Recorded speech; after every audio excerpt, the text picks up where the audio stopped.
ஞானேஸ்வரியில் அத்தியாயம் 1 ஸ்லோகம் 7, 8, 9 ஆகியவற்றை இன்று நாம் காணலாம்.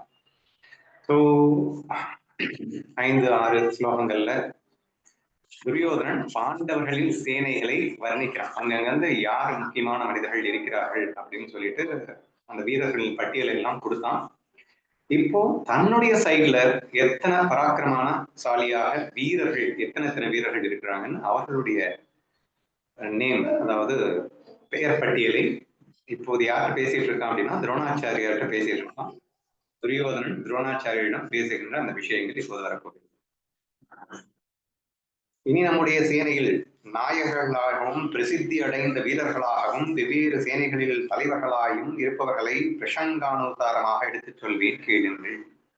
ஏன்னா இது ஒரு வேர்ல்டு வார் மாதிரி நடந்தது, குருட்சேத்திர வார் அப்படிங்கிறது உங்களுக்கு எல்லாம் தெரியும். ஸோ ஒவ்வொரு நாட்டு அரசனும் இவனுக்கு தோல் கொடுத்து எத்தனை பேர் வந்திருக்காங்க அப்படின்ற மாதிரி ஒவ்வொரு சேனைக்கும் தலைவனாக எவனவன் இருக்கின்றான் என்றெல்லாம் உங்களுக்கு நான் பட்டியலிட்டு காட்டுகின்றேன் துரோணாச்சாரியரே என்று துரியோதனன் சொல்லுகின்றான். கேளீர், உண்மை முதலாக வைத்து மோஸ்ட் பவர்ஃபுல் மேன் யாருன்னா துரோணர் தானே. ஸோ துரோணர் அப்படிங்கிற பேரை சொல்லாம அவர்கிட்ட தானே பேசிட்டு இருக்கான், அதுக்கு பேர் சொல்லணும்னு அவசியம் இல்லை. அதனால உண்மை முதலாக வைத்து அப்படின்னு ஆரம்பிக்கிறான். அங்கொருவர் இங்கொருவருமாக முக்கியமானவர்களை மாத்திரம் எடுத்து சொல்வேன் கேளுங்கள். ஏன்னா நிறைய பேர் இருக்காங்க, எல்லாத்தையும் இப்ப நான் சொல்லிட்டு இருக்க முடியாது. அவங்க சைடு யார் முக்கியம்னு சொன்னேன், இப்ப நம்ம சைடு யார் முக்கியம் அப்படிங்கிறத சொல்றேன் அப்படின்றான்.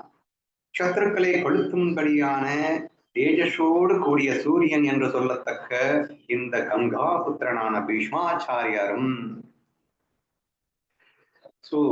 சூரியனுக்கு நிகரான சத்துருக்களை கொளுத்தி விடுக்கிறதற்கு சூரியனுக்கு நிகரான திறமை படைத்தவர் கங்கா புத்திரன் பீஷ்மர். மோஸ்ட் பவர்ஃபுல் மேன் பட்டியல் மட்டும் வருது இல்லைன்னா ஃபர்ஸ்ட் பீஷ்மத்தாரியருடைய பேரை சொல்றான். பகைவர்களாகிய யானைகளுக்கும் சிம்மமாய் விளங்கும் கர்ணன் என்றும் வீரன். ஸோ அடுத்து மோஸ்ட் இம்பார்ட்டன்ட் பர்சன் அந்த சைட்ல யாருன்னா கர்ணன் அப்படிங்கிறவன். ஸோ அவருடைய பேரை சொல்லியிருக்காங்க. பகைவர்களாகிய யானைகளுக்கு சிம்மம். இப்போ பகைவர்கள் எவ்வளவு பலமான வாய்ந்த பகைவர்கள்னா இப்போ பாண்டவர் சைட்ல ஏற்கனவே இந்த இது வர்ணனை கொடுத்தாச்சு. அப்ப அவங்க யானை மாதிரி இருக்கட்டும்பா, ஆனா இவன் சிம்மம் மாதிரிப்பா. ஸோ அப்படிங்கிற ஒரு ஃபீலிங்கோட கர்ணனை கர்ணன் பெயரை சொல்லுகின்றான். தன்னுடைய ஒரு சங்கல்பத்தினாலேயே விஸ்வம் அனைத்திலும் சம்ஹரித்து வைக்கத்தக்க வல்லமையுடைய இந்த கிருபாச்சாரியாரும் அந்த சைட்ல அடுத்து முக்கியமான வீரர், சங்கல்ப சக்தியாலே எதையும் செய்ய வல்லவர் இந்த கிருபாச்சாரியார் என்ற ஒரு பெயரை சொல்லுகின்றார். வீரனான விகர்ணனும் யமனுக்கு சதா பயம் உண்டாக்கி வைக்கும் அஸ்வத்தாமனும் மோஸ்ட் பவர்ஃபுல் பீப்புள்ஸ் இவங்கெல்லாம், சரியா? வெற்றி பொருந்தியவனான சௌமதல்யம் நம்முடைய சேனையில் அங்கங்கே நிற்கிறார்கள் பாரி என்று அடுத்த ஸ்லோகம் 9ல இப்படியே பிரம்மதேவனும் அளவிட முடியாத பலத்தோடு கூடிய மற்றும் அநேகர்கள் இருக்கிறார்கள். இவர்கள் அனைவரும் சஸ்திர வித்தையிலே கரை கண்டவர்கள். சஸ்திர வித்தைனா வில்லு அம்பு, இந்த எல்லா சஸ்திர அப்படின்னா ஆயுதங்கள் அப்படின்னு வச்சுக்கோங்க.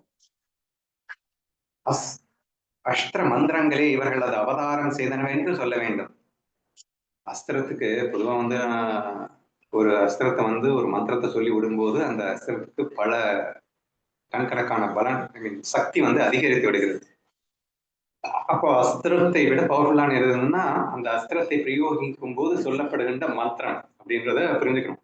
நம்ம சின்ன வயசுல இந்த டிவியில தான் பார்க்கும்போது இந்த அம்பை கையில வச்சுக்கிட்டு இப்படின்னு சொல்லிட்டு ஏதோ ஒரு மந்திரத்தை உச்சரிச்சுட்டு தான் அந்த அம்பை விடுறதை நம்ம பார்த்துருக்கோம் இல்லையா? ஸோ அந்த மந்திர சக்தியை இங்கே சொல்லியிருக்கிறார். அந்த மந்திரங்களே இவர்களாக அவதாரம் செய்ததோ. ஸோ இது அந்த புகழாரம், சரியா? அப்படி சொல்ல வேண்டும். அஸ்திர ஜாதகங்கள் இவர்களால் தான் உலகத்திற்கு பிரசித்தி பெற்றன. அந்த அஸ்திரத்திற்குன்னு ஒரு ஜாதகம் இருக்கு, அதுவே இவங்களாலதான் புகழ் பெற்று அடைந்திருக்கிறது.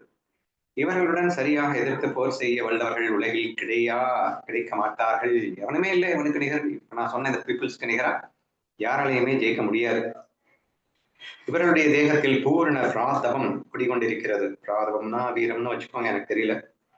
இப்படி இருந்தும் இவர்கள் அனைவரும் தங்கள் பிராணனை கையில் ஏந்தி கொண்டு என் பிரயோஜனத்தையே உத்தேசித்தவர்களாய் என்னை அனுசரித்து நிற்கிறார்கள். இப்ப எல்லாமே இப்போ துரியோதனை காப்பாற்றுறதுக்காக, துரியோதனை வெற்றி பெற செய்வதற்காக தன் உயிரையும் போனாலும் பரவாயில்லை என்ற ஒரு ஃபீலிங்ல தான் இவங்க எல்லாருமே முன்னாடி நிற்கிறாங்க இல்லையா? ஸோ அதையும் ஃபீல் பண்ணி சொல்றான். பதிவிரதை கணவனையே தன்னுயிராய் நினைப்பது போல் இந்த வீரர்கள் தங்களுடைய பிராணனாய் என்னை எண்ணி இருக்கின்றார்கள்.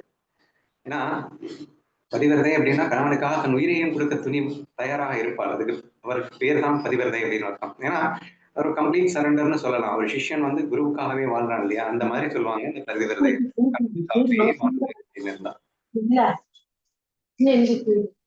அப்படி இந்த உயிர்கள் எல்லாம் என்னை நாயகனாக எனக்கு பதிவிரதைகளை போன்ற எக்ஸாம்பிள் மிக்ஸ் பண்றாரு, மேட்ச் பண்றான்.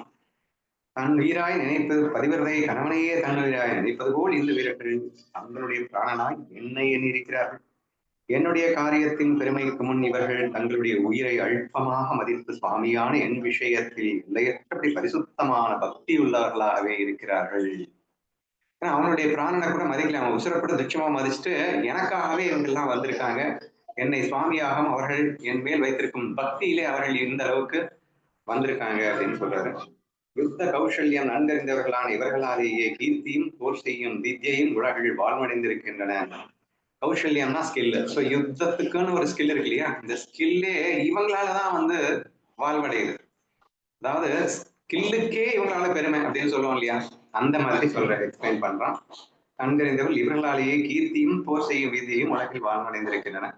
இவ்வளவு வளர்த்தி சொல்வதே கத்திரிய தர்மம் என்பது இவர்களிடம் இதிலிருந்தேதான் உண்டாயிற்று என்று துரியோதனன் இந்த ஸ்லோகத்துல சொல்லியிருக்கான். So 10th shloka I will read it tomorrow.